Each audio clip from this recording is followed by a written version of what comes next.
বাস ভাড়া বাড়ল কিলোমিটারে 11 পয়সা। কার্যকর আজ থেকেই পাম্পে ভোগান্তি, বিদ্যুতের চাহিদা অনেক, জ্বালানি সংকট অসহনীয় জানিয়েছে বিদ্যুৎ বিভাগ। জ্বালানি সংকট মোকাবেলায় সরকার ও বিরোধী দলের সদস্যদের নিয়ে কমিটি গঠনের প্রস্তাব প্রধানমন্ত্রীর। আওয়ামী সরকার জ্বালানি খাতে বড় অঙ্কের বকেয়া রেখে গেছে বললেন বিদ্যুৎ মন্ত্রী। দেখছিলেন ক্রাউন সিমেন্ট সংবাদ শিরোনাম, এবারে বিস্তারিত। জ্বালানি তেলের নতুন দামের সাথে সমন্বয় করে বাসের ভাড়া বাড়ল প্রতি কিলোমিটারে 11 পয়সা। এখন থেকে দূরপাল্লার ভাড়া হবে প্রতি কিলোমিটারে 2 টাকা 23 পয়সা, আর ঢাকা চট্টগ্রাম মহানগরে প্রতি কিলোমিটারে বাস ভাড়া হবে 2 টাকা 53 পয়সা। সংবাদ সম্মেলনে এইসব তথ্য জানান সড়ক পরিবহন মন্ত্রী। তিনি জানান, ট্রেন ও লঞ্চের ভাড়া এখনই বাড়ছে না, তেলের দাম কমলে ভাড়াও কমানো হবে বলেও জানান সড়ক মন্ত্রী। রিপোর্ট রিশাদ নাসরুল্লাহর। জ্বালানি তেলের দাম বৃদ্ধির পরপরই ভাড়া সমন্বয়ে সরকারের উপর চাপ ছিল পরিবহন মালিকদের। এবার সে দাবি পূরণে বাড়তি ভাড়া গুনতে হবে সাধারণ মানুষকে। মন্ত্রী জানান, বাসের ভাড়া প্রতি কিলোমিটারে 11 পয়সা বাড়ানো হয়েছে। আগে দূরপাল্লার বাসের ভাড়া ছিল প্রতি কিলোমিটার 2 টাকা 12 পয়সা, এখন সেটি হবে 2 টাকা 23 পয়সা। আর ঢাকা ও চট্টগ্রাম মহানগরীতে সেটি হবে 2 টাকা 53 পয়সা। বাস মালিকদের সাথে অনেক দর কষাকষি করে এই ভাড়া নির্ধারণ করা হয়েছে বলে জানান সড়ক পরিবহন মন্ত্রী। পার কিলোমিটার ঢাকা এবং চট্টগ্রাম মহানগরে 11 পয়সা বাড়বে। আন্তজেলা যেখানে 52 সিটের গাড়ি আছে সেখানেও পার কিলোমিটার 11 পয়সা বাড়বে। আর ডিটিসি একটা এরিয়া আছে আপনারা জানেন, এবং মিনি বাস, সেখানেও পার কিলোমিটার 11 পয়সা বাড়ানোর একটা সমন্বয় করার একটা সিদ্ধান্ত আমরা নিয়েছি। এটা সমন্বয় করতে চাই, কারণ আমাদের আগেই একটা ফর্মুলা আছে যে তেলের দাম বাড়ার সাথে সাথে কতটুকু সমন্বয় হবে ভাড়া, তার একটা ফরম্যাট আছে। তো তাতে যেহেতু 15 টাকা বেড়েছে, তো সেখানে পরিবহন মালিক সমিতির দাবি ছিল প্রায় 28 পয়সার মতো। নতুন এই ভাড়া বৃহস্পতিবার থেকে কার্যকর বলে জানান সড়ক পরিবহন মন্ত্রী। তিনি জানান, তেলের দাম কমার সাথে সাথে ভাড়া আবারও কমানো হবে। সরকারের নির্দেশ না মানলে কঠোর ব্যবস্থা নেওয়া হবে বাস মালিকদের বিরুদ্ধে। এই সিদ্ধান্তের ব্যত্যয় যদি বাস মালিকরা করতে চেষ্টা করে, ডেফিনেটলি বাস মালিকদের যে বিরুদ্ধে শক্ত অবস্থান এবং শক্ত ব্যবস্থা নেওয়া হবে। বিআরটিএ নির্ধারণ করা এবং আমরা আলোচনা করে যে সিদ্ধান্ত উপনীত হয়েছি, বাস মালিকরা অঙ্গীকার করেছে তারা এই সিদ্ধান্ত যে কোনো মূল্যে মানবে এবং অনুসরণ করবে। যেহেতু তারা অঙ্গীকার করেছে, এর ব্যত্যয় না হওয়া পর্যন্ত আমাকে এই বিষয়ে প্রশ্ন না করার ইসরেও। এই সমন্বয়টা শুধু এবার বৃদ্ধির ক্ষেত্রে না, তেলের দাম পুনরায় কমলে আবার এই একই প্রক্রিয়ায় ভাড়া কমবে। আবার তেলের দাম যদি বাড়ে কোনো কারণে, তাহলে একই প্রক্রিয়ায় ভাড়া সমন্বয় হবে। মন্ত্রী জানান, ট্রেন ও লঞ্চের ভাড়া এখনো বাড়বে না, তবে নির্ধারণ করে দেওয়া হবে এসি বাসের ভাড়া। সাংবাদিকরা আরো বেশি কুল থাকাটা প্রয়োজন। রিশাদ নাসরুল্লাহ, বাংলা ভিশন, ঢাকা। সাংবাদিকরা হচ্ছে আন্দোলনের ক্ষেত্র তৈরি। এদিকে শুধু মজুদ নয়, পাম্পগুলোতে সরবরাহ না বাড়ালে জ্বালানি পরিস্থিতি স্বাভাবিক হবে না বলে মন্তব্য করেছেন পেট্রোল পাম্প মালিক সমিতির একাংশের সভাপতি। মালিক সমিতির সাথে কথা না বলে সিদ্ধান্ত না নেওয়াতে এমন পরিস্থিতি তৈরি হয়েছে বলে অভিযোগ তার। এই অবস্থা চলতে থাকলে জীবিকা নির্বাহ করে সংসার চালানোই কঠিন হবে বলে জানান রাইড শেয়ারিং চালকরা। দ্রুত পরিস্থিতি সামাল দেওয়ার দাবি তাদের। বিস্তারিত মামুন আবদুল্লাহ রিপোর্টে। একদিকে সরকারের ভাষ্যমতে দেশের ইতিহাসে সর্বোচ্চ তেল মজুদের পাশাপাশি বেড়েছে দামও। এমন অবস্থায় জ্বালানি সংকট কেটে যাবার প্রত্যাশা ছিল। তবে রাজধানী ঢাকায় বাস্তবতা একেবারেই ভিন্ন। প্রয়োজনীয় জ্বালানি পেতে ঘন্টার পর ঘন্টা অপেক্ষা করতে দেখা গেছে গ্রাহকদের। এতে ক্ষোভ দেখা যায় তাদের মধ্যে। তেল যদি না থাকে একবারে বন্ধ করে দেওয়া উচিত। এভাবে লাইন দিয়ে তেল মানুষকে হয়রানি করে এটা কোনো মানে হয় না। মজুদ যদি নিজেদের কাছে রাখে তাহলে তো জনগণ তেল পাবে না। যদি মজুদ থাকতো তাহলে আমাদের তো সিরিয়ালে দাঁড়াতে হতো না। মজুদ থাকলে এত বড় লাইন কেন হবে? কাজে মজুদ নাই দিকে শর্ট আছে, সরকার এটা একটা বাহানা দিতেছে, না মানুষ এত কষ্ট করে তেলের জন্য। কালকে রাত 9টার সময় আসছি, এখন বাজে বেলা 12টা। কিছু পেট্রোল পাম্প তেল সরবরাহ করলেও বন্ধ ছিল অনেক পাম্প। সরবরাহ স্বাভাবিক না হলে জীবন চালানোই কঠিন হয়ে যাবে বলে জানান রাইড শেয়ারিং চালকরা। এইভাবে চললে তো আসলে আমাদের জন্য অনেক কষ্ট করা যায়। আমরা কাজে টাইম মতো পৌঁছাতে পারছি না, তারপরে আমাদের কাজের ব্যাঘাত করছে। এইভাবে জানি না সামনে কি হবে, ভবিষ্যৎ নিশ্চিত অনিশ্চিত, সংসারের টেনশন, মানসিক চাপ। কষ্ট হয়, খাওয়া দাওয়া নাই, সিরিয়ালেও থাকতে হয়, গাড়ি রেখে গেলে ধরুন একটা জিনিস খুলে নিয়ে গেলে মালিককে কৈফিয়ত করতে হয়। পেট্রোল পাম্প অ্যাসোসিয়েশনের একাংশের সভাপতি জানান, চাহিদা মতো জ্বালানি পেলে সংকট থাকবে না। এই সাপ্লাই না বাড়াইলে দাম আরও যদি 200 টাকা লিটার করে তাও এই সমস্যার সমাধান হবে না। আর গভর্নমেন্টকে মনিটরিং করতে হবে যে মিস ইউজ করে কিনা, সেটা পাম্প মালিক হোক, মোটর বাইকের মালিক হোক, গাড়ি হোক, যে মিস ইউজ করবে তারা ধরে না সোজা জেল। পরিস্থিতি স্বাভাবিক করতে সরকারকে মাঠ পর্যায়ে নজরদারি বাড়ানোর দাবি সচেতন গ্রাহকদের। মামুন আব্দুল্লাহ, বাংলা ভিশন, ঢাকা। জ্বালানি স্বল্পতার কারণে সক্ষমতার পুরোটা বিদ্যুৎ উৎপাদন করা যাচ্ছে না বলে জানিয়েছে বিদ্যুৎ বিভাগ। বৃহস্পতিবার সচিবালয়ে দেশের বিদ্যুৎ ও জ্বালানি পরিস্থিতি নিয়ে আয়োজিত এক সংবাদ সম্মেলনে এই তথ্য জানান বিদ্যুৎ বিভাগের যুগ্ম সচিব উমের রেহানা। তিনি বলেন, মধ্যপ্রাচ্যে যুদ্ধ পরিস্থিতির কারণে প্রয়োজনীয় জ্বালানি আমদানি করে বিদ্যুৎ উৎপাদনে সরবরাহ করতে না পারায় চাহিদামতো বিদ্যুৎ উৎপাদন করা যাচ্ছে না। দেশে গ্যাস ভিত্তিক বিদ্যুৎ উৎপাদন 12,000 মেগাওয়াটের বেশি হলেও গ্যাসের অভাবে অর্ধেকের মতো উৎপাদন হচ্ছে উল্লেখ করে বিদ্যুৎ বিভাগের যুগ্ম সচিব জানান, বুধবার দেশে বিদ্যুৎ চাহিদা অনুযায়ী ঘাটতি ছিল 2,000 মেগাওয়াট। তিনি জানান, চলতি মাসের শেষের দিকে আদানি, এসালাম সহ কয়লাভিত্তিক কেন্দ্র থেকে পুরোপুরি বিদ্যুৎ সরবরাহ শুরু হলে পরিস্থিতির উন্নতি হবে। বিদ্যুৎ বিভাগের যুগ্ম সচিব বলেন, গ্রাম ও শহরের মধ্যে লোডশেডিং এর ক্ষেত্রে সমন্বয় করার উদ্যোগ নেওয়ার বিষয়ে সরকার সিদ্ধান্ত নেবে। এলএনজি আমদানি করে সংকট রয়েছে এবং জ্বালানি বিভাগ থেকে এলএনজি আমদানি করে সেটাকে জ্বালানির এই সংকটের কারণে তারা যদি 1200 MMCFD গ্যাসও আমাদেরকে দিতে পারতো, তাহলেও আমরা 7,200 মেগাওয়াট বিদ্যুৎ উৎপাদন করতে পারতাম অনেক কম পয়সায়। কিন্তু তারা আমাদেরকে 850 থেকে 900 MMCFD গ্যাস দিতে পারছে। এর মাধ্যমে যদি আমরা গতকালকে রিপোর্টটা দেখি, সেখানে দেখব গ্যাসের মাধ্যমে আমাদের 5,274 মেগাওয়াট বিদ্যুৎ উৎপাদিত হয়েছে, যদিও আমাদের উৎপাদন ক্ষমতা হচ্ছে 12,154 মেগাওয়াট। তার মানে আমরা অর্ধেকেরও কম উৎপাদন করতে পারছি গ্যাসের স্বল্পতার কারণে। জ্বালানি সংকট মোকাবেলায় সরকার ও বিরোধী দলের সমন্বয়ে 10 সদস্যের বিশেষ কমিটি গঠনের প্রস্তাব দিয়েছেন প্রধানমন্ত্রী তারেক রহমান। কমিটির সভাপতির দায়িত্বে থাকবেন বিদ্যুৎ ও জ্বালানি মন্ত্রী ইকবাল হাসান মাহমুদ। এদিকে প্রধানমন্ত্রীর উদ্যোগকে স্বাগত জানিয়ে একে সদস্যদের জন্য নবযাত্রা উল্লেখ করেছে বিরোধী দল। জাতীয়তাবাদী দল সকল সময় দেশের স্বার্থে, দেশের মানুষের স্বার্থে যে কোনো আলোচনা যে কারোর সাথে করতে প্রস্তুত রয়েছে। তারই প্রেক্ষাপটে মাননীয় স্পিকার, আমরা সিদ্ধান্ত গ্রহণ করেছি যে আমরা আমাদের পক্ষ থেকে 5 সদস্যের একটি কমিটি গঠন করছি। আমি আপনার মাধ্যমে বিরোধী দলীয় নেতা এবং বিরোধী দলকে অনুরোধ করব, ওনারাও যদি 5 জনের নাম দেন তাহলে এই 10 জন ব্যক্তি বসে এই বিষয়গুলোর উপর আলোচনা করতে পারে। কোনো পরামর্শ থাকলে কোনো পরামর্শ থাকলে এই কমিটির মাধ্যমে সেটি সরকারের কাছেও আসলো এবং সরকার সেটার মধ্যে কোনো বাস্তবতা থাকলে অবশ্যই সেটি কার্যকর করার উদ্যোগ গ্রহণ করবে। আমরা আশা করি এই সংসদ জাতীয় সকল সমস্যা সমাধানের কেন্দ্রবিন্দু হবে ইনশাআল্লাহ, এবং আমরা মনে করি এই সংসদের জন্য এটি একটি নবযাত্রা। এটাকে আমি সাধুবাদ জানাই এবং আমরা শীঘ্রই ইনশাআল্লাহ নামগুলা পেশ করব। আপনাদের এই বক্তব্যের ফলে জনগণের মনে অনেক আশার সঞ্চার হয়েছে। সরকার এবং বিরোধী দল এইভাবে যদি সহযোগিতার মাধ্যমে অগ্রসর হয়, দেশের যে কোনো সমস্যার সমাধান করা সম্ভব। আপনাদেরকে ধন্যবাদ। শিক্ষার্থীদের বই পড়ার অভ্যাস গড়ে তুলতে সরকারের সাথে একসঙ্গে কাজ করবে বিশ্ব সাহিত্য কেন্দ্র। প্রধানমন্ত্রী তারেক রহমানের সাথে বিশ্ব সাহিত্য কেন্দ্রের প্রতিষ্ঠাতা অধ্যাপক আবদুল্লাহ আবু সাঈদের বৈঠকে এই সিদ্ধান্ত হয়।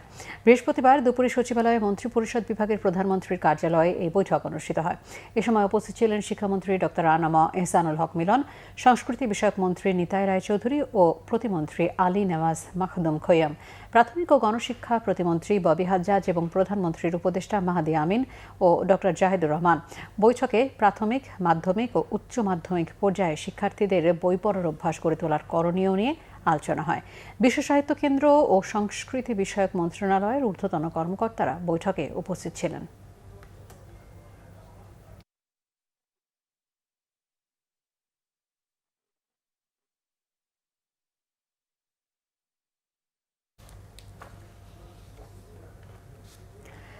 রাজনীতির মাঠ আবারও সরগরম সংরক্ষিত নারী আসনের নির্বাচনকে ঘিরে। ত্রয়োদশ জাতীয় সংসদের সংরক্ষিত নারী আসনে প্রার্থিতা যাচাই বাছাই শেষে বড় একটি ধাপ পার করল নির্বাচন কমিশন। সংরক্ষিত নারী আসনে বিএনপির ৩৬ প্রার্থীর মনোনয়ন বৈধ ঘোষণা করেছে ইসি। এছাড়া স্বতন্ত্র ১ জন ও জামায়াতের ১২ জনকে বৈধ ঘোষণা করা হয়েছে। অবৈধ ঘোষণা করা হয়েছে এনসিপির প্রার্থী মনিরা শারমিনের মনোনয়ন। আরও জানাচ্ছে রাসমা আক্তার নূপুর। রাজধানীর আগারগাঁও নির্বাচন ভবনে ২ দিন ব্যাপী মনোনয়নপত্র বাছাই কার্যক্রম শেষে বৃহস্পতিবার সকালে চূড়ান্ত সিদ্ধান্ত জানায় ইসি। এতে বিএনপি জোটের ৩৬ জন এবং স্বতন্ত্র জোটের ১ জন সহ মোট ৩৭ জন প্রার্থীর মনোনয়ন বৈধ ঘোষণা করা হয়েছে। তবে প্রস্তাবক ও সমর্থকের নাম ও স্বাক্ষর না থাকায় স্বতন্ত্র ২ প্রার্থী মোসাম্মদ মেহেরুন্নেসা ও শাহিনা আক্তারের মনোনয়ন বাতিল করা হয়েছে। এর আগে মনোনয়ন দাখিলের শেষ দিন পর্যন্ত মোট ৫৩ জন প্রার্থী তাদের কাগজপত্র জমা দেন। যদিও বিএনপির পরিচয়ে মনোনয়ন জমা দেয়া মাহবুবা রহমান পরে প্রার্থিতা প্রত্যাহার করে নেন।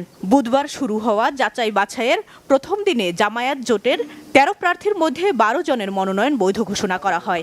নির্বাচন কমিশনের ঘোষিত তফসিল অনুযায়ী আগামী ২৬ এপ্রিল পর্যন্ত আপিল করা যাবে। বিএনপি এবং জোট থেকে ৩৬ জনের একটি তালিকা দেওয়া হয়েছিল। ৩৬ জনের তালিকা এটা গৃহীত হয়েছে।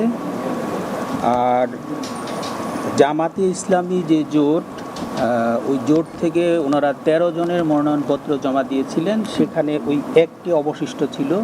১২টি বৈধভাবে গৃহীত হয়েছে আর একটি আজকে যে আমরা ঘোষণা করলাম। যে মনোনয়ন বৈধতা না পাওয়া নিয়ে আলোচনায় জাতীয় নাগরিক পার্টি এনসিপির যুগ্ম আহ্বায়ক মনিরা শারমিন।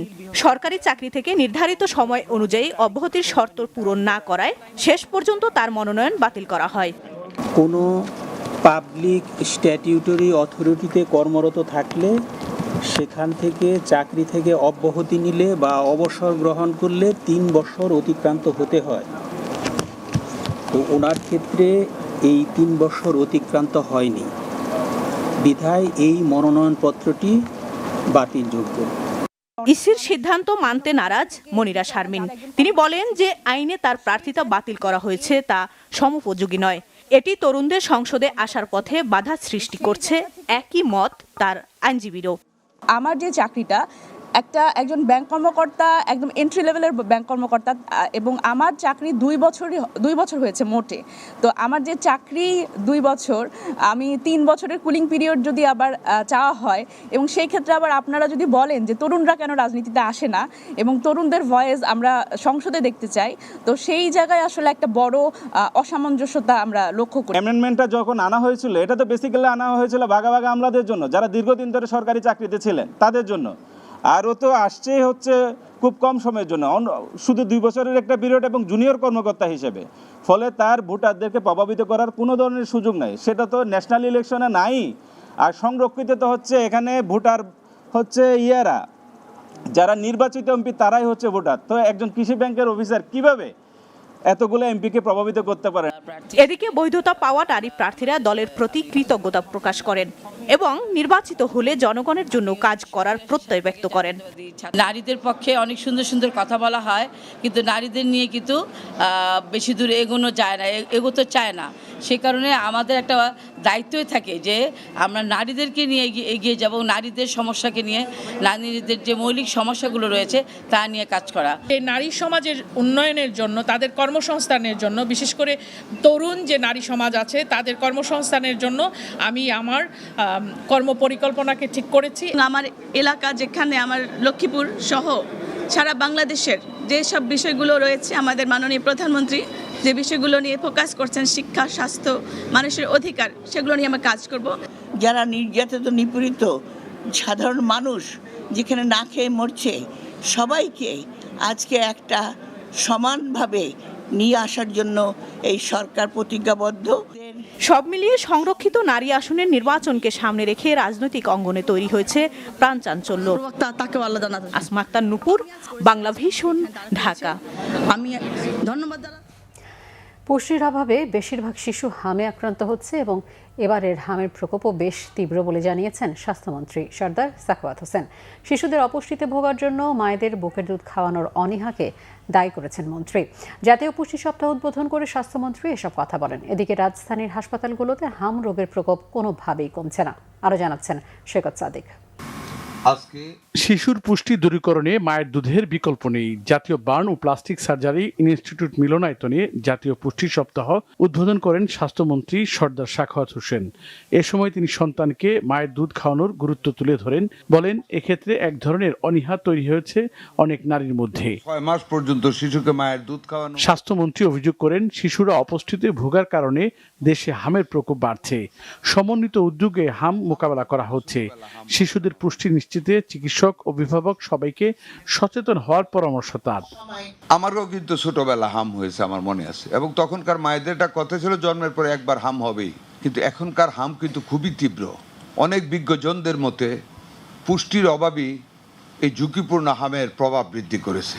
কর্ম থেকে ফিরে এসে একটা সময় থাকে, সেই টাইমটা তো 2 বেলা অন্তত বাচ্চাকে বুকের দুধ দেওয়ানি যায়।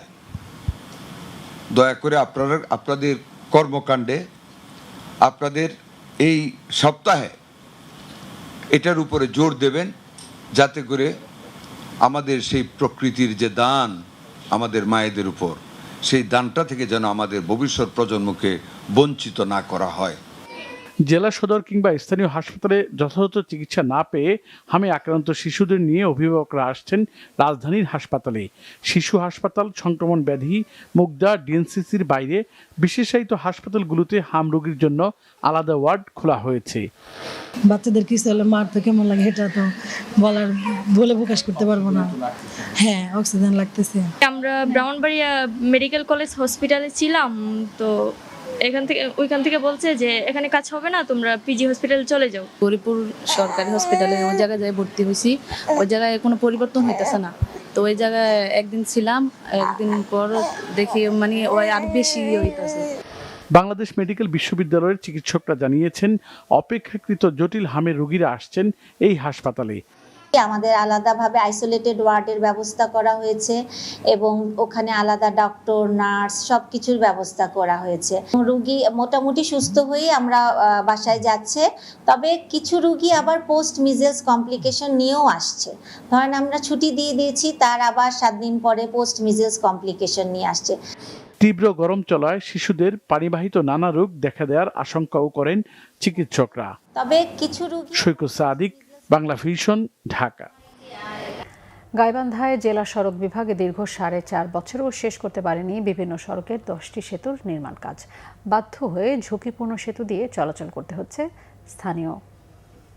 স্থানীয়দের। ভূমি অধিগ্রহণের কাজ শেষ না হওয়ায় 4টি সেতুর কাজ শুরু করা সম্ভব হয়নি, আর 6টির নির্মাণ কাজ শেষ করা যায়নি বলেছেন জেলা সড়ক ও জনপদ বিভাগের নির্বাহী প্রকৌশলী। গাইবান্ধা প্রতিনিধি ফিরোজ কবিরের তথ্যছবিতে ডেস্ক রিপোর্ট। গাইবান্ধা জেলা সদর উপজেলা থেকে অন্যান্য উপজেলার সড়ক যোগাযোগ স্বাভাবিক রাখতে সড়ক ও জনপথ অধিদপ্তর এইসব সড়কের করতোয়া, হলহলিয়া, শকদহ এবং কালীতলা সহ মোট 11টি সেতুকে ঝুঁকিপূর্ণ ঘোষণা করে।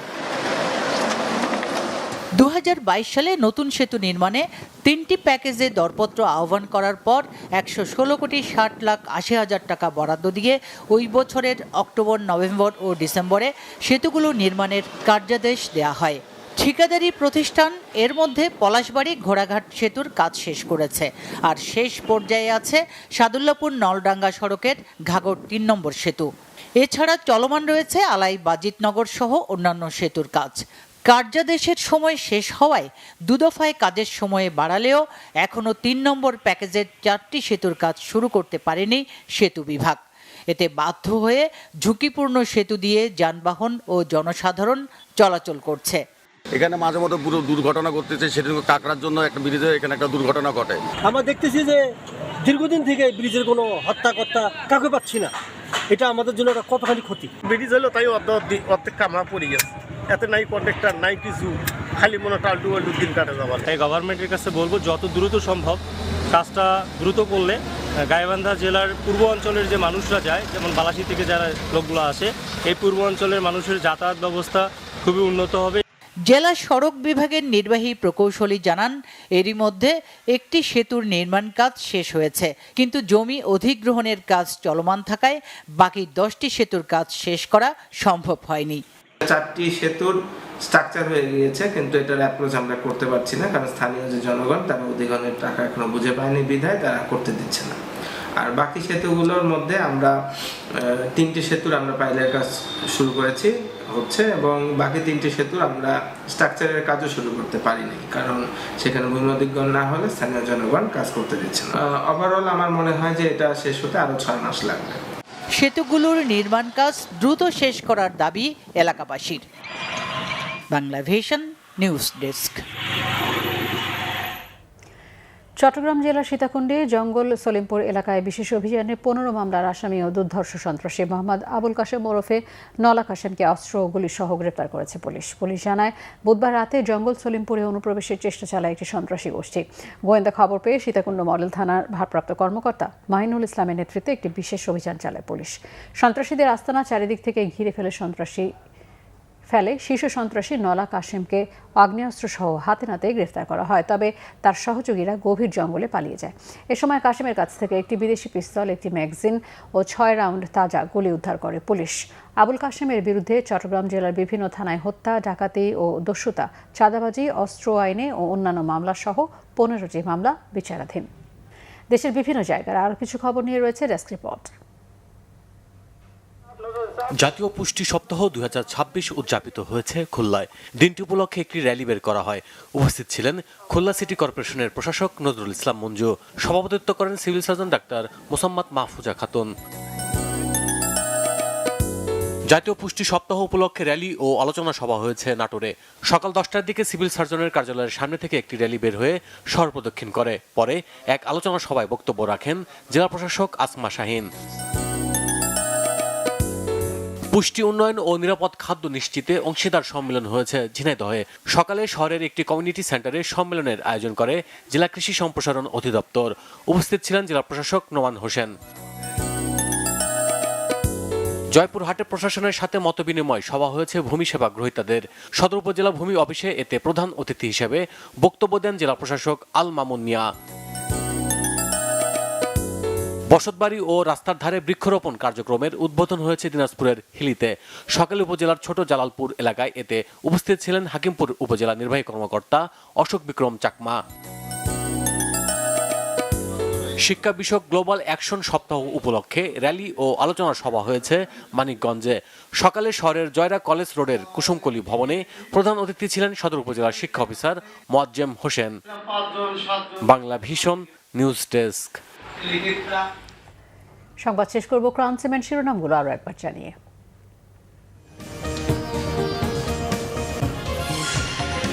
বাস ভাড়া বাড়ল কিলোমিটার 11 পয়সা। কার্যকর আজ থেকেই পাম্পে ভোগান্তি, বিদ্যুতের চাহিদা অনেক, জ্বালানির সংকট অসহনীয়, জানিয়েছে বিদ্যুৎ বিভাগ। জ্বালানি সংকট মোকাবেলায় সরকার ও বিরোধী দলের সদস্যদের নিয়ে কমিটি গঠনের প্রস্তাব প্রধানমন্ত্রীর। আওয়ামী সরকার জ্বালানি খাতে বড় অঙ্কের বকেয়া রেখে গেছে বললেন বিদ্যুৎ মন্ত্রী। এই ছিল এখনকার মতো। পরের সংবাদ সন্ধ্যা 7:30টায় দেখার আমন্ত্রণ রইল। এছাড়া বাংলা ভিশন সংবাদ ও সংবাদ সংশ্লিষ্ট অনুষ্ঠান দেখতে ভিজিট করুন www.bbnews24.com ও facebook.com/banglavisionnews এবং সাবস্ক্রাইব করুন youtube.com/banglavisionnews। ধন্যবাদ।